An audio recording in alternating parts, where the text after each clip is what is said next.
Step into a world where ancient wisdom meets modern mysticism. Introducing the Gnostic Tarot, a powerful fusion of esoteric art and Gnostic themes designed for those who seek the ultimate gnosis. This mesmerizing deck, rich in symbolism, draws from the profound teachings of Gnosticism, serving as an ideal companion for meditation, reflection, and the exploration of spiritual realms. Whether you are a seasoned tarot enthusiast or new to the practice, the Gnostic Tarot caters to all, offering a portal to ancient wisdom and a tool for uncovering the hidden truths in your mystical journey. Unveil the mysteries, embrace the wisdom. The Gnostic Tarot is a timeless companion for your spiritual odyssey. Take a journey with Gnostic luminaries and learn their stories in a visually stunning manner. From Sophia to the Gnostic Christ, their journey is your self-discovery. Choose from the basic deck or the deluxe version, which includes a beautifully crafted journey book and a magnetic storage box, ensuring that your Gnostic Tarot remains a treasured companion on your spiritual quest. The Gnostic Tarot is an original and collaborative effort between Miguel Conner of Aeon Byte Gnostic Radio and Matthew Schmitz of Altrusian Grace Media. Visit our website to embark on your journey today. Syncrasis Publishing, where ancient wisdom and modern mysticism converge. Happy heresies and welcome to the desert of the real. Welcome to Aeon Byte. My name is Miguel Conner and I am your Pompatus of Gnosis. And for those of you watching on video across the various video platforms, that was the Gnostic Tarot promotion. Check it out. Check it out on the show notes. It's been selling really well. We are really impressed. And even better, people who are using this deck are getting the results they want, regardless of their level or desire or experience. So there is magic in the air. And tonight we certainly will have a lot of magic. We will go stellar to the stars, to the final frontier, which is always your true self. So it's an inner journey too. So very excited tonight to have Alexandra Blair. Alexandra, thank you very much for coming on the show. Yeah, cool. Hi, Miguel. Thank you so much for having me. I'm really excited to be here, and I have to agree with Sam in the chat. It looks like a really beautiful deck of cards. Indeed, yes. And the chat, yeah, good place to keep your eyes on, sometimes for better or worse. But we will try to make sure that there is no Witiko in the chat, that will turn it into the Chitiko. Keep those archons away. And for this, and always to keep us company in the stars, we have the Moondog Vance. Vance, how are you doing? Oh, I got stars in my eyes tonight. So interested to see how Hellenistic astrology differs from Linda Goodman's Sun Signs book. Oh, wow. We shall see. And yes, I thank you very much for those of you coming on the chat. Of course, there will be a replay. And I hope everybody is recovering from the Super Bowl and all its rich symbolism and effects and all that in this crazy 2024. But we shall, this is a great tonic for all the craziness out there. So, Alexandra, let's start with you. How did you become a heretic? Oh, it's a great question. And it was a real accident. I fell through a back door. I come from a very atheistic background. And even when I started getting into the occult, I really had it's archetypes, outlook on things. that I'm still recovering from for sure, because I've had too many experiences slap me in the face to hang on to that. But I was a real skeptic and not very kind to a lot of people in my life who practiced astrology. And, 7 or 8 years ago, I just kind of started learning because I was interested, maybe even uh, spitefully or something like that. But the more I learned, the more was revealed to me and became very clear, as often the Gnostic arts can be and the occult and esoteric arts can be. Just these sort of universal currents of truth were very accessible. And that's how I started learning. I think I started like most people, like the Moondog Vance mentioned, with sun sign astrology. I think that's what most people are familiar with, and we'll talk about that in a second. But the more I dug and the more I learned and found these ancient texts that were available, some for the first time, since before the Common Era, I found even more truth and even more exciting accuracy with this, which is really like I consider to be a science and a little bit of an art. And if somebody asks you, well, what's the point of this science? What does it do for you? What do you tell them? That's a great question. I surely would reflexively dodge that question and answer that the Stoics of the Hellenistic era believed that knowing what would happen to us was kind of the first step towards jumping 10 steps on the spiritual affect chart up towards resignation and getting to that sort of blissed out resignation, like whatever happens to me is going to happen. I think I'm still at a question mark place of I'm not really sure personally what this is all driving towards. I just am perpetually fascinated by the accuracy and the technique and the method. And honestly, for me as an astrologer, not for me as a reader of my own chart, but I am so just floored that I'm able to help bring people knowledge about their life and what's going on. And, looking at people's charts and being able to say, hey, something big's happening in your work next year. And I can't tell you how many times someone goes, "That makes no sense. Like, I'm going up for this promotion now."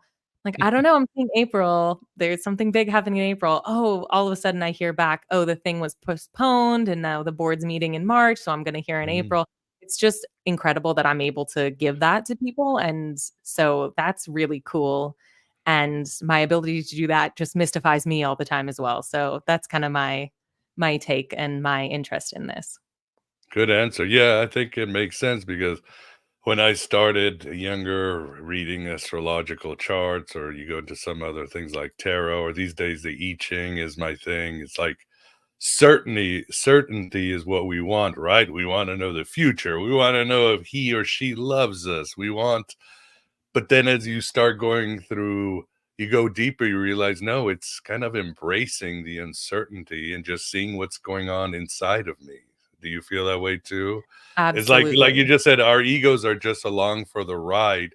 It's what's taking us on this ride that unknowable thing that's like a wave taking us somewhere. Yeah, I think in my youth, I was very preoccupied with the question of like, why is it taking me and where is it taking me and what is it that's taking me? And now I don't even find that quite very interesting anymore. um, yeah, Yeah, and of course, sometimes you have a crisis or something, and you need to really lean into these things so they can sort of give you a scaffold, a template, something to show you what you might be missing, what blind sides you have. So helpful too. absolutely. It can be very helpful. And I will say it's a common joke among astrologers, but my chart is I mean, pun intended, my chart is Greek to me. I have nothing, no insights. I can't read my own chart. I can't see anything coming in my life. I was blindsided by having a child. Like so my chart is totally Greek to me. I'm just like way too biased. And even my partner, it's very hard. And I've talked to other professional astrologers and they all send their partners to other professional astrologers and everyone goes and has someone else read their chart because you're just too close to yourself and you can't be dispassionate. And in Hellenistic astrology, one of the key differences between sun sign astrology and or modern psychological astrology and Hellenistic astrology is that in the traditional world, people were much more willing to talk about and accept and negotiate the fact that bad things happen to you. And in some of the more modern versions of astrology, we will do quite an intricate tap dance to avoid ever acknowledging that something bad might happen to a client or to ourselves. And that can be really difficult. That's part of why it can be so hard for me to, read my own chart. It's never easy to just look at it and be like, oh, I'm going to go through a 20-year financial crisis. Cool. Transformation, right? That's exactly how I've been branding it, because I have a Pluto transit for the next 20 years in my finances. So hopefully it's a transformation, and hopefully it's an ascendant one. Interesting. What about you, Vance? Do you use divination methods these days? I know you dabble in a lot of them. Yeah, it was more in the past. I actually got to the point where I was reading charts for people and so forth. Not only mostly birth charts, the whole 9 yards. You had to use computer programs and guidebooks and so forth, because I was never really good enough to just do everything, read a chart off the top of my head. Well, that's a great skill. That's a big one. Yeah, no, but I wasn't. I couldn't read the chart off the top of my head. I could read the chart and then look at the aspects and what was in what houses and so forth and all that. And then I had my bout with tarot cards, the Crowley deck, which is a nice cheat code deck because it's got all the astrological signs on it and the sigils and so forth. But not much of a really. I did it in the 80s, basically. It was that long ago. Well, you hit the nail on the head with the Linda Goodman reference, because really that book is almost single-handedly responsible for the modern revival of interest in it's skyrocketed. It made it part of our public consciousness. And now we live in an era where I would say 90% of the people you talk to know their sun sign for sure. Yep. And the newspapers and all of that. Yeah, but it's more popular than ever. Anything new age. And I don't want to start with the heavy stuff, Alexandra, but I have to. Sure. Love that. Yeah, blame fate, the Stoic idea of fate. Yeah. But one thing is I have gotten away from astrology because it never works out for me. And I've had a really good friend, my friend Maja Daoud, just spent some time doing this astrological chart, and finally, we worked on it, and nothing happened. The opposite happened with this. Then I have a Jungian advisor, and we did Gurdjieff's Aeneid. Is that I'm maybe not pronouncing it right, but she was like, "This is not you. Well, can you redo it?" And I redid it, and it's not you. And she, being a Jungian, found out who I was, but realized as a child, because I had a traumatic childhood, I had created a completely different persona that I showed the world.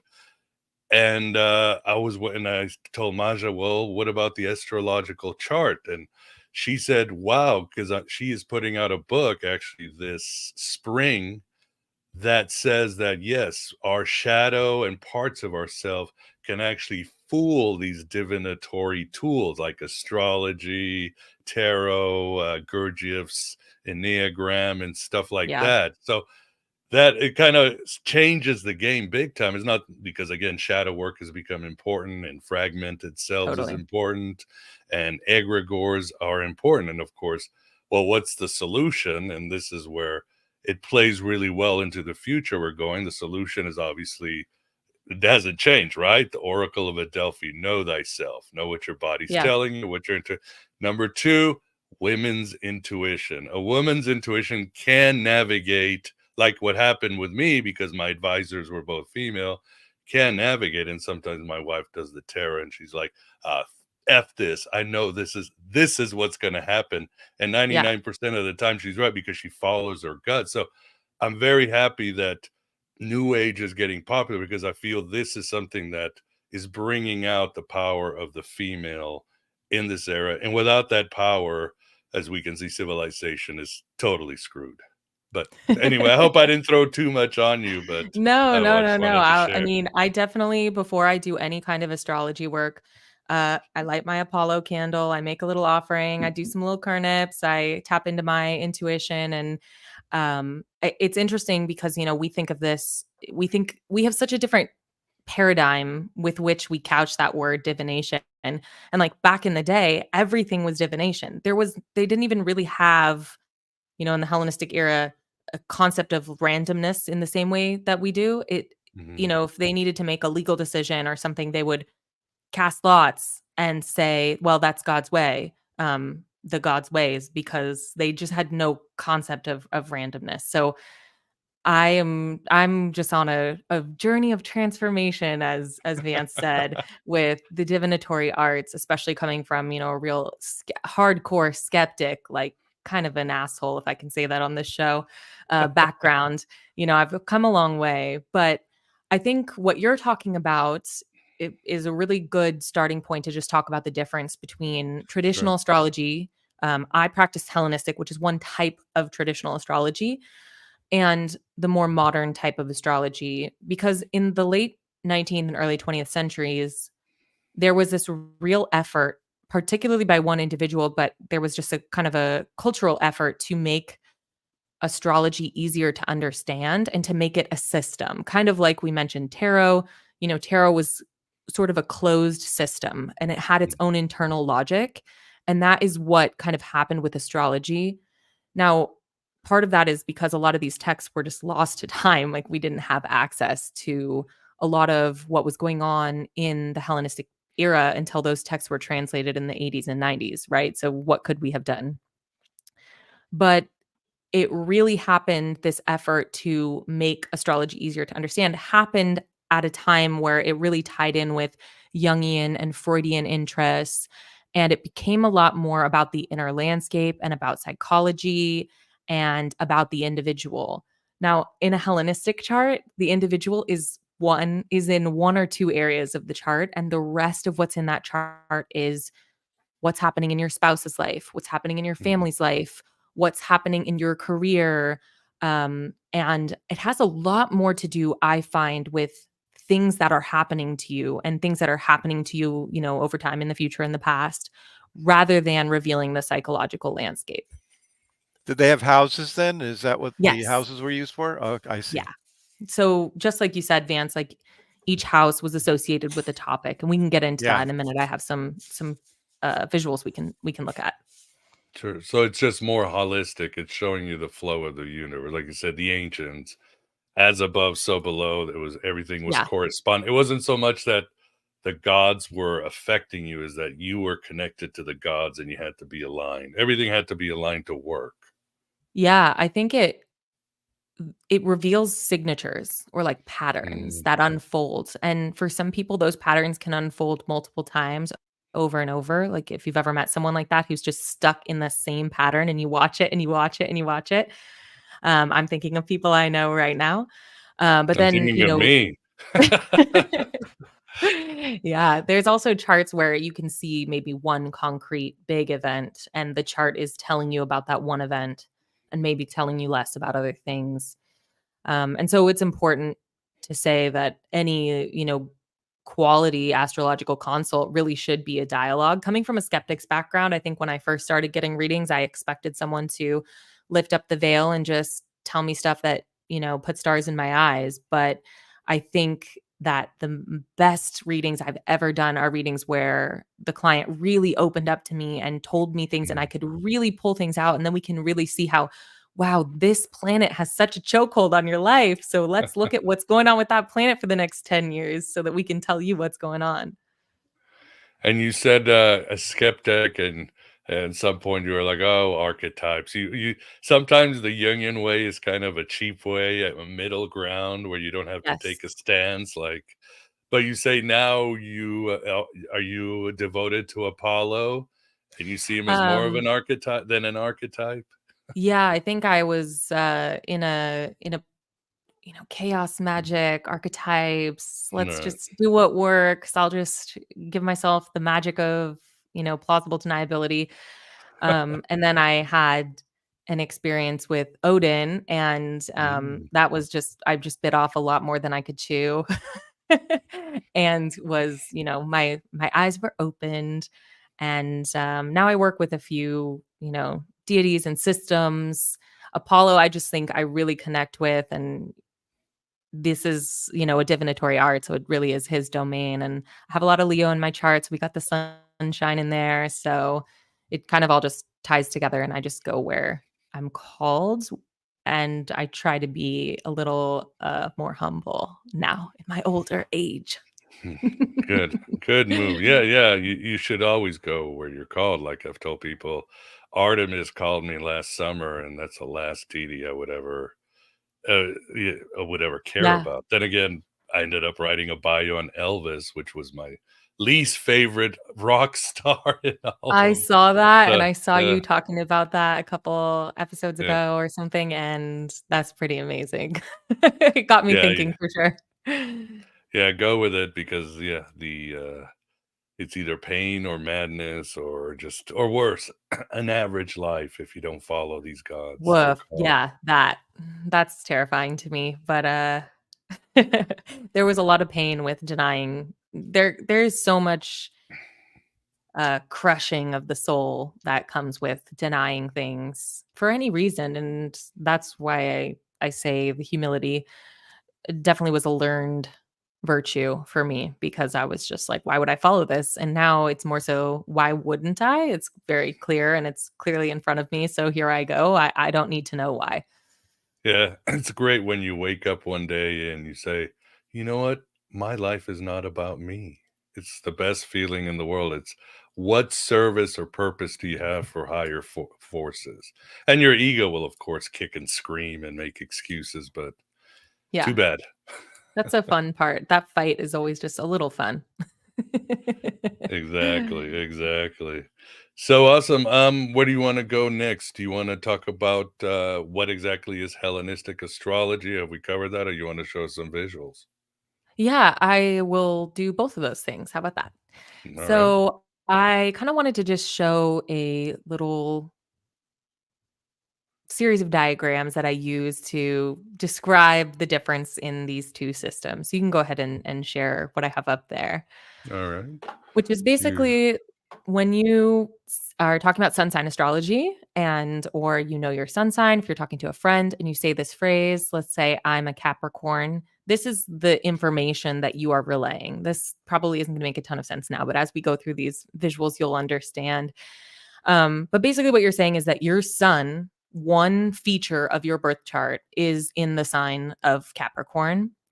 Um, at its very simplest, that's kind of what you're saying here.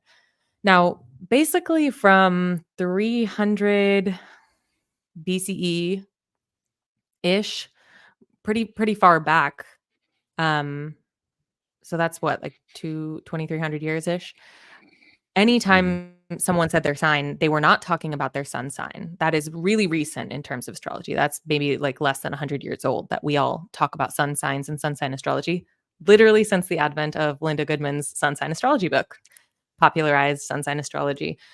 So for 2 millennia plus prior to that, when someone said their sign, they were actually talking about their rising sign, because the rising sign is the part of the chart in Hellenistic astrology that talks about you, not the sun. I mean, the sun has something to do with you. We can't deny that. But Mhm. what they were really talking about was the rising sign. So if you were to say, for example, I'm an Aquarius rising, this is all the information I get from that.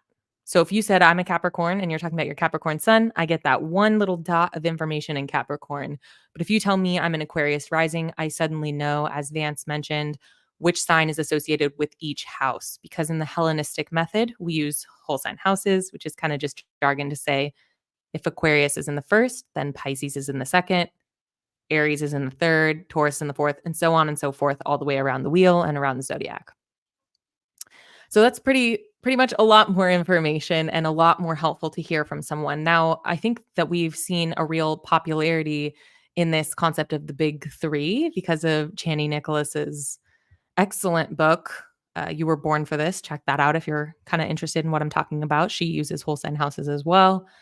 But people know their big three commonly these days. So they'll say, I'm a Capricorn sun, a Leo moon, and an Aquarius rising, which is this chart, which is actually did try to get Elvis's chart for you, Miguel, but we only have dirty data on Elvis, so it was not very accurate. So I chose to roll with Bowie. So here we go. We're looking at Oh David yeah, Bowie's yeah. chart Oh, here. that's awesome. No, yeah. Actually, my book, which will come out later this year, will have his Maja Dao did his whole chart and things that happened and Cool. all that. But That's Bowie is awesome. great. Yeah, yeah. Elvis 2.0. Let's see the star Yeah, map. I figured it was a cousin, not a huge leap. But Yeah. yeah, so commonly people will say, I know my big three. So even then, that's a lot more information. Like if we think back about that Capricorn thing, I'm just knowing your Capricorn sun, which actually tells me more about your relationship to your father than it tells me about you as a person in Hellenistic terms. So finally, if we actually kind of look at it and you tell me I know my birth time, this is the kind of chart that I'm actually able to cast for you. So this is, Hmm. again, pardon the pun, so corny, but this looks like Greek to most people. And in fact, a lot of my clients are like, I have a chart. I have no clue what to make of this document. And in your beautiful show description, you mentioned, complex mathematics and philosophical principles. All of that is right here in this chart. Unfortunately, requires quite a bit of autodidactic study or scholarly pursuit to get to a point where you can kind of understand it. Like you mentioned, Vance, it can be really hard to remember even just the aspects, looking at, oh, that's squaring, but square doesn't count there because it's for a benefic, not a malefic, et cetera, et cetera, et cetera. So, if we're looking at this chart, just to explain to anyone who's kind of unfamiliar with a chart, I just want to go over this. But these glyphs on the outside reveal the signs of the zodiac. Can you see my cursor? Yeah. Okay. Yes, yes. And then the numbers on the inside kind of reveal the houses, which are 30-degree slices of the sky. And then these glyphs here are like planets, luminaries, so sun and moon, um, and things like Pluto, or we have Chiron, the asteroid here. We also have mathematical calculations like the lot of fortune or the midheaven. So it's just a lot of complicated information. And that is the deep irony when someone is like, I'm a Capricorn. It's like, oh, No. gosh, I need to come up with a good party response to the sun sign astrology. Even the big three, it's interesting because none of what you're telling me in the big three is a planet even. That's like the two luminaries, the sun and the moon, and then your rising Right. sign, which is also not a planet. So it's just really interesting. Yeah, but it's harder to pick up girls at parties like you used to see in the 70s. If you go on this big Oh, it speech, what's definitely your is. Yeah. sign, babe? Even in the secular 70s and 80s, it was a big thing. And then there was the compatibility, right? Oh, yeah, you're a Virgo and I'm an Aries. Oh, no, that will never work. It'll Yeah, never yeah, work. just Yeah. yeah, straight off the bat. All right. So Yeah. No, people are still doing that. I know. Don't worry. Yeah, but it's just so much more complicated. I can see why there was this real push to simplify things and to make it easier to understand, just like the tarot makes some of these universal truths and archetypes easier for us to apply to ourselves and mhm. use in our divination. It's a lot easier to use a tarot deck than it is to do an unguided 60-minute meditation and try to interpret these abstract universal truths that may have flown through your body at the time. Um, so I get Yeah, yeah. It's a busy world out there. it. Yeah. So I want to show maybe like a couple other Sure. things. And let me go ahead and pulse forward a few tabs backwards. So something you had mentioned was just the difference in the different charts. And I just wanted to kind of highlight that here. This is the more modern method of dividing the houses, which is called the Placidus house system. You can see, for example, the first house here is a lot bigger than something like the fourth house here. And that's because this system actually takes into account the degrees of the constellations, whereas the whole sign house system, which I mentioned that is used in Hellenistic astrology, actually just carves 30 degrees out for each sign. And so you can get some very significantly different results for your chart this is just kind of a novelty that I'm showing you. It's kind of similar to when people pull up a Vedic chart and they're like, look how different, or a sidereal chart, which is all just jargon to say that there's a lot of different ways to look at your chart. And I definitely encourage people to take a look at many different systems and see what works for you. I admire you, Miguel, for trying again after you got one reading and you were like, this doesn't apply to me. It makes sense that different people, resonate with different systems. And I think there's going to be some cool synthesis in the next little while here with computers that will help us kind of make sense of why these different systems all seem to work in different ways. Very cool. Yeah, I also think that it's just so interesting that throughout history, astrology has had a series of transmissions or moment. It's both transmission and synthesis. So transmission in the literal sense, and I'm done with the slides for a minute, so if you want to take that down, you can. But Sure. transmission in the sense where, first these texts were in Greek, and then they kind of were translated into Arabic, then they were translated into Latin, then they were translated into English at different points. So there's transmission like that, and transmission that happens when different cultures came into contact with one another. But there's also been moments that we're not sure as historians. I'm a professional astrologer, but an amateur historian. But as historians looking back, we don't have any evidence for why this thing was suddenly believed or promoted or even written about. And of course, some of that can be attributed to the fact that a lot of works were destroyed in the Great Library or elsewhere. There's a really fantastic book called The Darkening Age about the effect that Christianity's rise had on artifacts and rituals and daily life for modern historians. But there's just some gaps where we look at things and we're like, when did all of that come together as a system? And we have no proof or way of seeing it. And so I think in that way, I have always considered astrology to be a very hermetic art and to have a lot of ties in. And in fact, of course, in the Hermetica, there are astrological texts. So, in those ways, what I'm saying isn't new or novel either.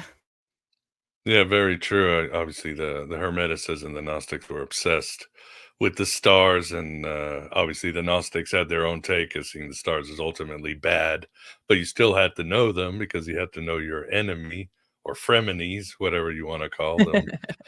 But in ancient times, everything that was mysterious just was put under Thoth or Hermes. It was just kind of like a repository of everything that was woo-woo in those times. And do you see, Alexandra, Hellenistic astrology, it comes from Babylonian? Is that its predecessor, or what happened? Or do we know? Yeah, there are some scholars. There's a fantastic book by Nicholas Campion on the history of Western astrology. It's in 2 volumes. I have a bunch of resources I can link to or put up afterwards. But he talks about, even in prehistory, is evidence in bones and cave paintings that people were at least tracking, moon cycles and different stuff going on. And because of what we know about our early ancestors, or our later ancestors rather, we know that they ascribed some sort of meaning to it. So if that's what we're considering astrology, then, it may even be in that period. But I would say the earliest that we can definitively say, like, human beings were definitely tracking omens, that was happening in Mesopotamia in 2000, 1500, before the Common Era. And we have some evidence of that. And then, there was basically Assyrian astrological colleges that were happening after that. So we had state-sponsored astrology where the state was actually commissioning astrologers to scrutinize the state through astrology, and sort of like divine what would happen in the lives of rulers or important people. So that's kind of where it came from, and we can see things starting to get more organized and brewing through that process of that's one of those transmissions, right? Like the Mesopotamian, then into the like Babylonian tradition, Egyptian tradition. And then I think what's so cool about Hellenistic astrology is just that period. Let me backtrack. Hellenistic astrology does not mean Greek astrology. It just talks about the type of astrology that was being practiced during the Hellenistic era. And I think a lot of people don't necessarily realize how diverse the social group of the Hellenistic period really was and how vast that empire really was. I guess as Americans, even some of us would take that for granted because it, even at its biggest, that's probably like half the size of America or something. But yeah, we had all kinds of traditions coming together, being unified through the Greek language and through that empire, that Hellenistic empire after the death of Alexander the Great. So after that, that's one of those things I'm mentioning. We kind of, this is a little mysterious because we see all of a sudden this very unified system emerge that makes a lot of sense and has an internal logic and corresponds to itself in ways that it had not previously, and really is at the heart of what people who are practicing traditional astrology today are trying to sort of reconstruct and get back to. Very cool, very cool. Well, like some people, we often use Jung as a cop out, so we don't have to really look hard. Are we not going to use the aliens gave it to us cop out too? That's always a possibility. Could it be? It's I'm always a not saying it's possibility. aliens, but it was aliens. Hey, they might Yeah. have different constellations though, wherever they come from, you know. Yeah. I mean, Well, They're they definitely different sure would. planets. They'd have Earth in their natal charts. So that'd Earth's be weird. rising. They'd be like, that's the weird chaotic planet that just yeah, stay away brings from it. strange vibes to the chart. Yeah, crazy monkeys live on that place. Stay away from it. So. I will say we're about to enter fully into this Pluto and Aquarius period. Tracking Pluto through the signs is very interesting. Pluto kind of surfaces our fears and hidden things, systems of control and power and manipulation.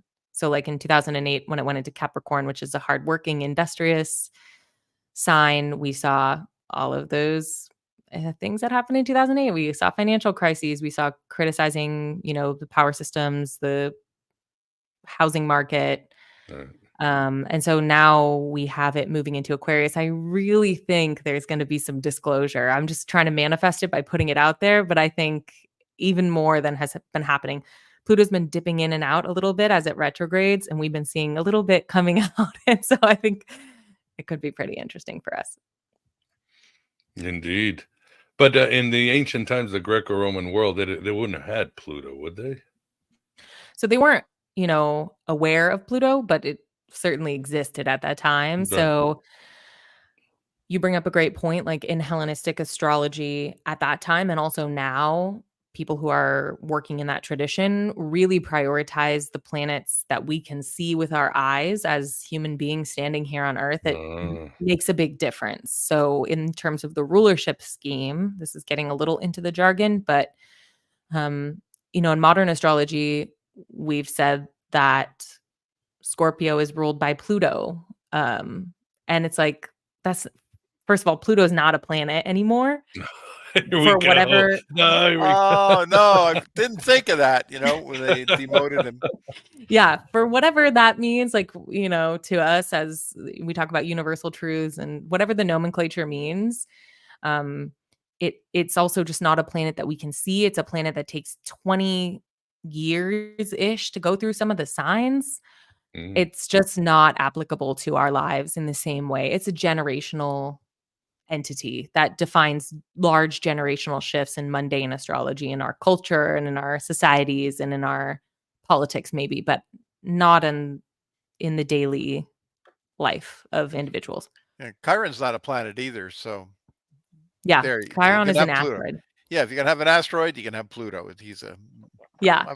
And those things are so planetoid. interesting to look at. Like I said, you got to find what works for you, because if that stuff interests you and those myths interest you and those, archetypes interest you, dig in deeper, there's a reason, follow that. And there are really awesome books about asteroid astrology or fixed star astrology, like in Brady's Book of Fixed Stars, and all kinds of rabbit holes to go down. I think Yeah. using astro.com, you can even plot where the Hadron Collider is in the world on your chart. So That's I've great. got the Large Hadron Collider in my third house, yeah, if you're into timeline jumping, you can figure out where CERN was on your chart and go from there. Hey, there's even a second moon, they say, quote unquote moon, that Earth has that kind of orbits the sun, but it orbits the Earth too. It's got a very Mm. strange eccentric orbit, but it's kind of captured by the sun, by the Earth's gravity and the sun's gravity, and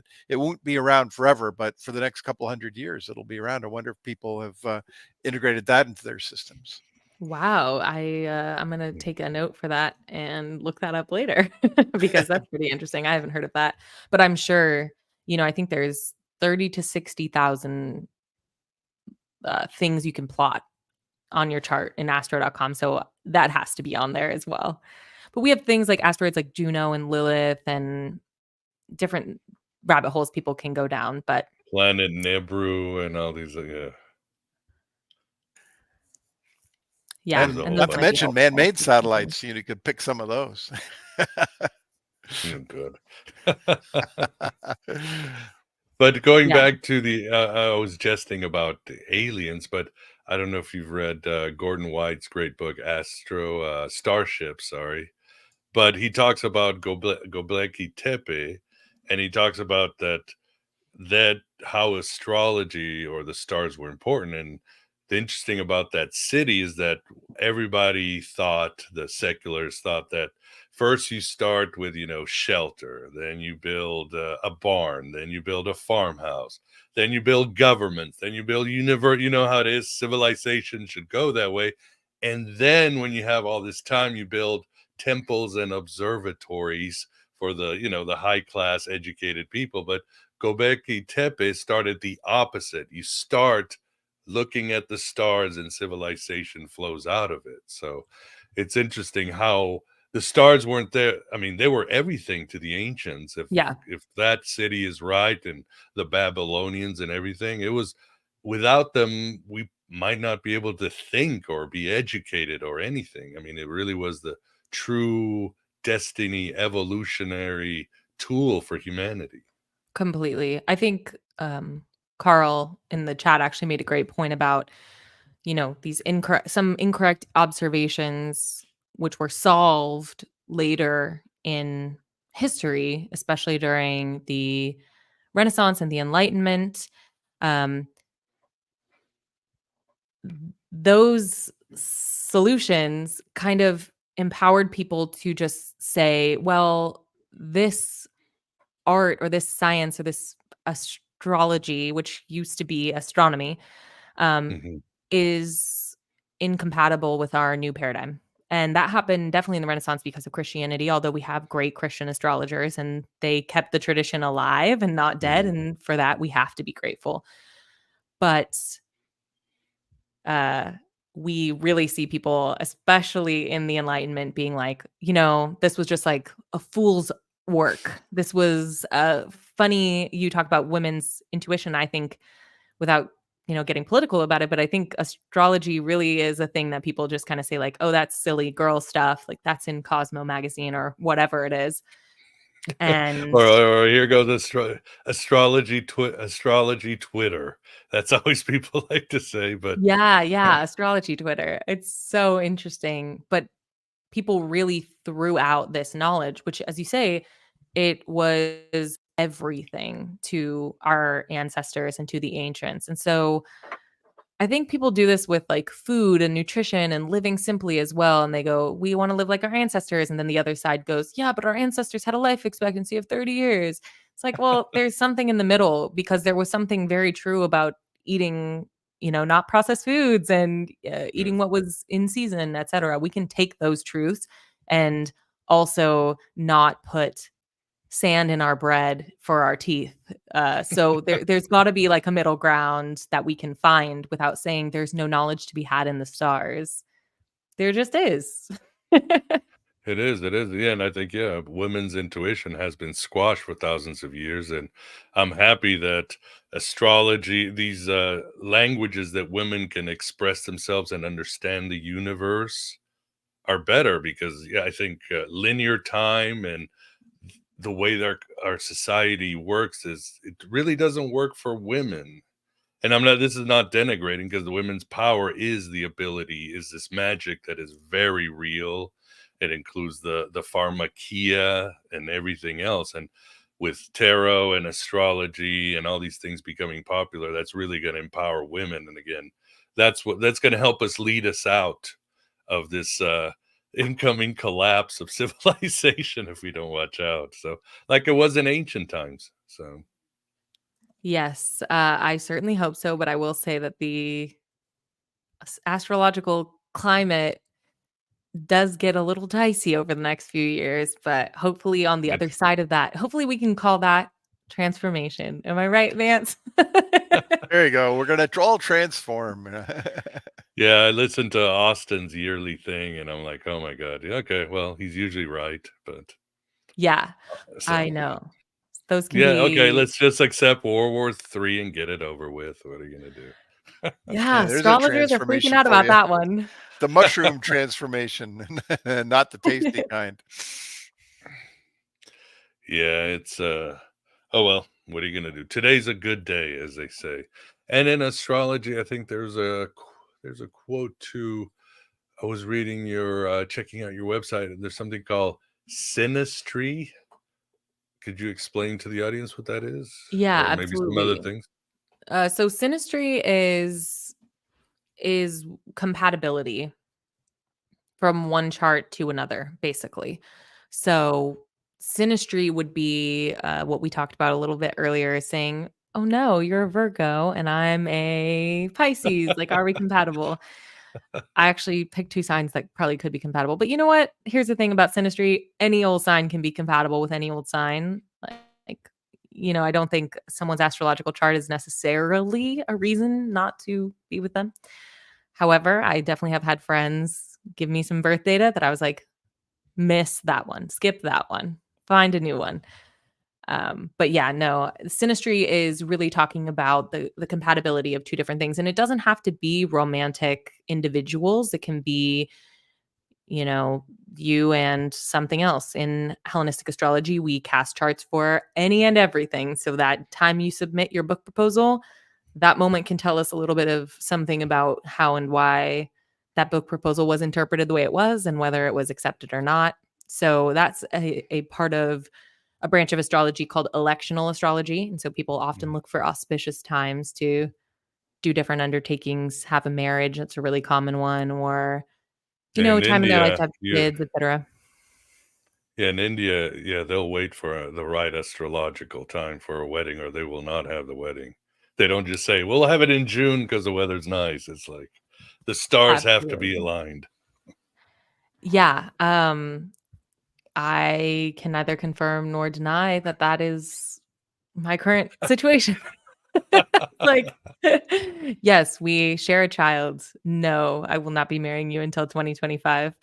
Right, because that's okay, yeah. Hey, I think that's cool, yeah, don't mess with the stars. I'm with you on this one. Go with the stars, so Hey, Ronald very Reagan cool. was said to have consulted astrological charts.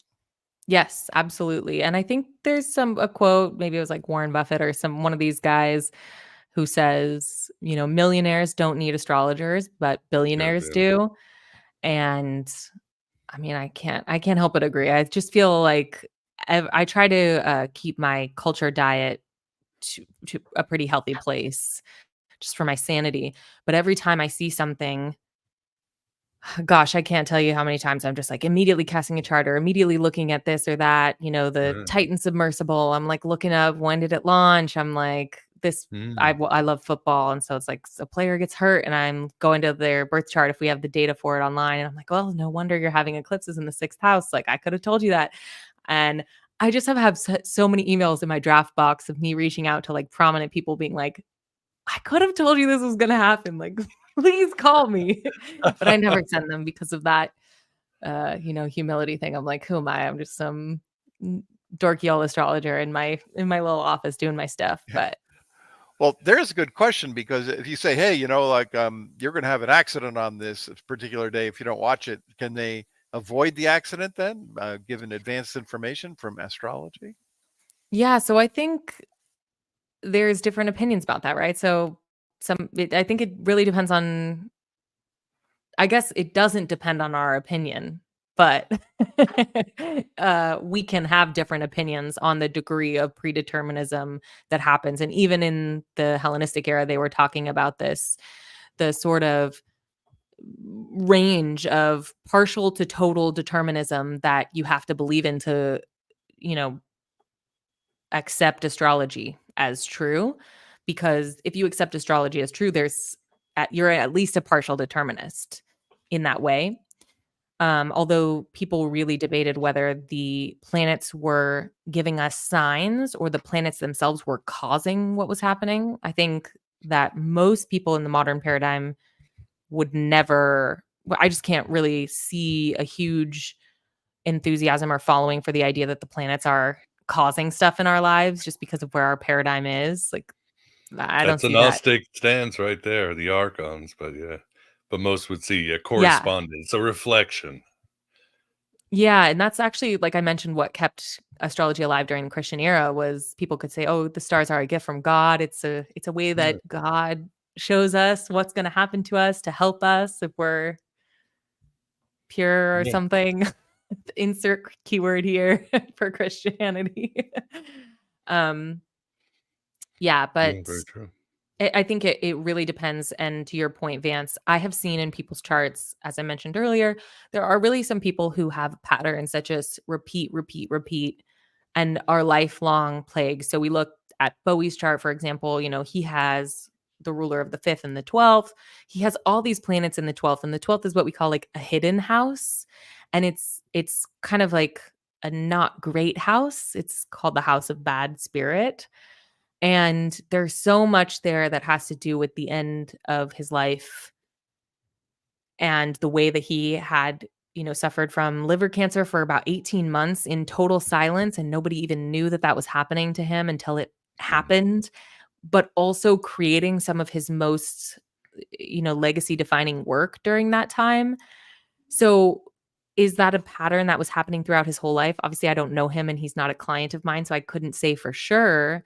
But, we have things like the ruler of the fifth and the 12th, which looks like um hedonism and like maybe like drug use and overindulgence leading to mental unwellness or instability. So like could we imagine that that's something that he was dealing with at certain points of his life? Sure, in addition. So there's different ways that these patterns play out. So yes, I think that there is some degree that I think there is some degree that you can, I do believe there's a little bit of free will in the world. And I believe you could avoid an injury. And so I always tell my clients, hey, Mars is transiting your ascendant, like be careful this week. And sometimes I tell them be careful and nothing happens. And I don't know if that's my fault. I'm not going to take credit for that. But sometimes I tell them be careful and they get 2 ear infections anyway. Or, like we talked about on another podcast I do with Eric, who I saw in the audience, but like get bit by a tick and you get Lyme disease at that time. So it's like I can tell you to be careful, but Mars is still transiting your ascendant. And I can't tell you why that's bad, but it is. Very cool. Vance, any questions for you? I forgot to tell people about if they wanted to super chat questions. If you have any questions, Yeah, please they super know. chat them. Okay, they know. All right. Yeah, Dissident Jones has super chatted. Thank you. And he wants to know, in concern with your mentioning timeline jumping, can you give more of your thoughts on timeline jumping, and or if you subscribe to human design? Yeah. So human design is so interesting, and it as deep into this direction of astrology as I am, human design goes in a slightly different direction, very deep. I have played around with it for myself and for others, and I do find it to be a really interesting system that gets to some really helpful places because of the way that that system is designed and its internal logic. It's kind of how we mentioned earlier, like tarot cards being a useful mediator or maybe like designed tool to help us, human design is really helpful. I have never delved further into human design than casting a chart and reading it myself. And I'm not really sure if my ability to read that myself is just because of my astrological knowledge or because it is scrutable. I think it is pretty scrutable. And some of the keywords that they use in that system and the visuals, I just think are really helpful in understanding yourself. Like I cast a human design chart and was told that I was a manifesting generator. And there's a whole thing about this. And I'm like, I have never identified with anything so strongly. But it definitely gets into more of the psychological elements. I think it's one of the more artful and accurate versions of modern psychological astrology that I've seen. Now, one last thing I want to say on that before we move on is just I've definitely seen some sites or people promoting human design that look a little multi-level marketing-y. So just, keep your eye out. Oh, I don't think the whole system is cursed in that way, but I have seen some. So just, keep an eye out. the influence of the Egyptian pyramids. Yeah. MLM. I must have missed. Did you describe human design before? Yeah, Because I don't know what it is. yeah, because sometimes I get distracted by the chat, and I don't always hear. No, But that question just came in, but human design is basically a system created. It's a new age system and practice that it's like a self-knowledge type practice that I think has like okay. a little bit of flavor of like self-development or, self evolution, self-transformation, and it is really tied into astrology. So you put in all your astrological information and it outputs something that makes all that information a little more colloquial and a little more understandable, but it's very aestheticized and Mhm. it's parsed for you. So it's not like the chart that I showed you where it's raw data. Like these people have created keywords for certain placements and they show you how energy flows through your body. So it's really connected Oh, to energy manipulation I and new see. age and so different things. Yeah. Yeah, it sounds similar to what we used to do back in the day when I was more active. We had books, where you could take all the aspects and you'd look it up and say, "Oh yeah, Yeah. my Mars is in the sixth house. This is going," and then you'd have to integrate all that together, and you'd have to read about yourself and your personality based on your birth chart, naturally. Yeah. It is very kind of similar to that. And then like we'll generate uh, it's very intense when you see it. It's like a chart of the way energy flows through your body and how different planets' energy, to what degree they are affecting your conscious or subconscious. It's very new age language applied to astrology, and it can be very Oh, helpful. do they actually have a chart of a human body and they Yes. show you where the planets are and all that? Because Yeah, not exactly ah, the planets. Like, I actually don't know what the little glyphs mean. I mean, even if you just Google human design and you take a look, it's got, triangles and squares in some places, but it is oh, meant to map to a human body. I think it even has something to do with the chakras and it implicates the chakras. So it's very new age. It's kind of like a wow. gumbo. Sounds like an AI came up with it. Feed your chart You know in, what? feed your chakras in, Yes. Yes, fans. That is the feeling you get when you look at it. You're like, there's something uncanny about what I'm looking at, but at the same time, something here seems true and accurate to me. So I think it's fun to play around with. You can get your human design chart cast for free at a lot of places online. So I don't see any reason to object if you're into the psychological stuff. Okay. Um, yeah, and then I think on the timeline swapping, do you guys have opinions about that? Is it something you guys talk about on the show, or are you familiar with this No. trend? Not in that particular terminology, no. Yeah, I think there's like a real movement with like things like the Mandela effect, and there is actually we mentioned CERN offhandedly, but there is a small but vocal contingency of people who believe that, when the Hadron Collider is turned on, we're shifted into parallel universes, or Oh, perhaps yeah. universes are merged. Like that's kind of what people mean when they talk about like timeline jumping. Oh, jumping between multiverses, so to speak. Yeah. Oh, yeah, yeah. I think we do that constantly and instantly. That's equivalent to free will, right? If you can somehow navigate yourself between multiverses, that corresponds to your choices in Yeah. life. What are you But the thinking problem there? is your birth charts are going to be your birth chart, right? You can't wake up and everything's in different places and different aspects and houses and everything. You can't do that. So But maybe you is might, if we take the Mandela effect into account, like you might shift timelines where Saturn suddenly isn't evil and Saturn is a cuddly oh teddy bear friend for you. well, you just go to a different astrologer, That's right? true. Get a That's different very true. interpretation. You can't fool these things. I try to fool the I Ching, as I say, when I'm frustrated. And I'll try to like do a reading 2 hours later or in the middle of the night, and it'll still give me the same. It won't let me Yeah, fool it. It just I won't. know. I will.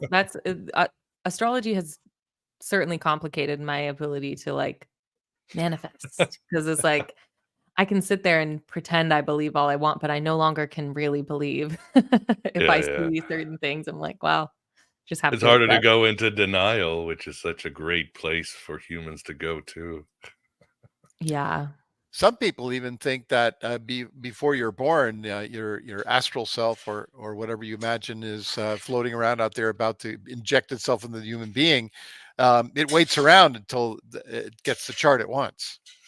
Oh, that's interesting.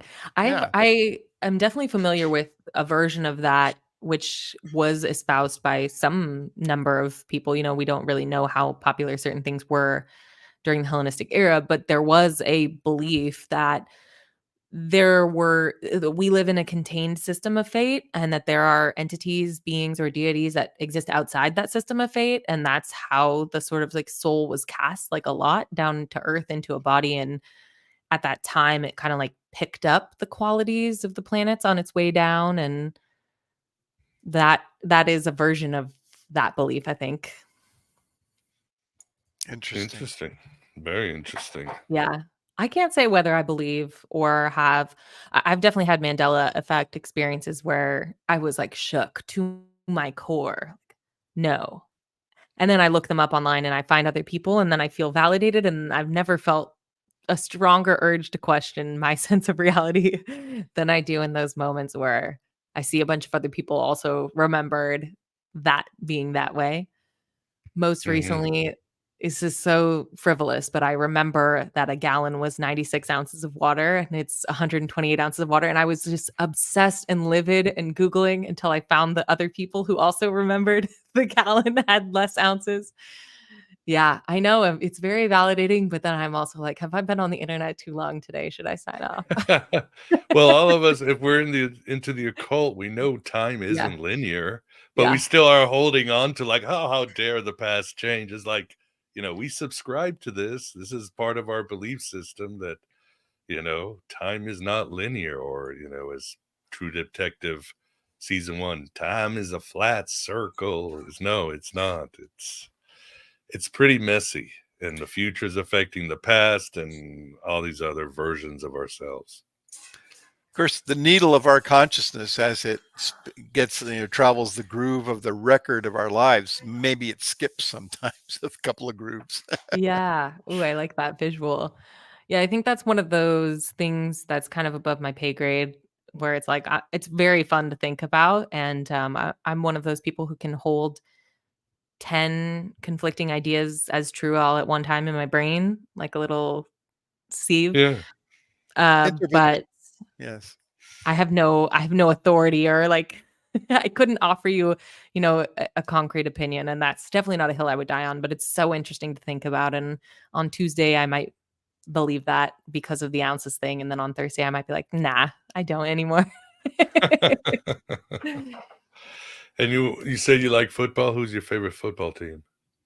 Oh, I'm a Packers person since I was pretty Hmm. young. Really? So, yeah, when that Aaron Rodgers injury happened, I immediately pulled up his birth chart, immediately ran, not walked. And I was like, he was having an eclipse right in the house that signifies illness and injury. Oh, wow. Um, and having some powerful transits right there. And this I love about the astrology community. is that we talked about it being a hermetic art, but I think a lot of astrologers really think about themselves as like translators. And that's really how I feel about it as well. It's just like, I don't know why it's true. I don't have any opinions really that I would, die for about why it's true or why it works or how it works. I just know that it does. And so I am happy to translate and to keep learning techniques and to use them to make the lives of my friends, family, and clients better. But I have no idea why it works. I know that's like No, not very exciting thing to it's a say. language. It's a language, and language sometimes creates reality, as Owen Barfield said. And the greats in our history, whether it's Jung or Crowley or even Tolkien, they can change history just by creating a new language. That's what they give us. So you're just translating the language of the stars. And for Aaron Rodgers, I would reach out to him, Alexander, because he's into alternative science and Yeah. conspiracy and ayahuasca. So he would probably take your email address and hire you.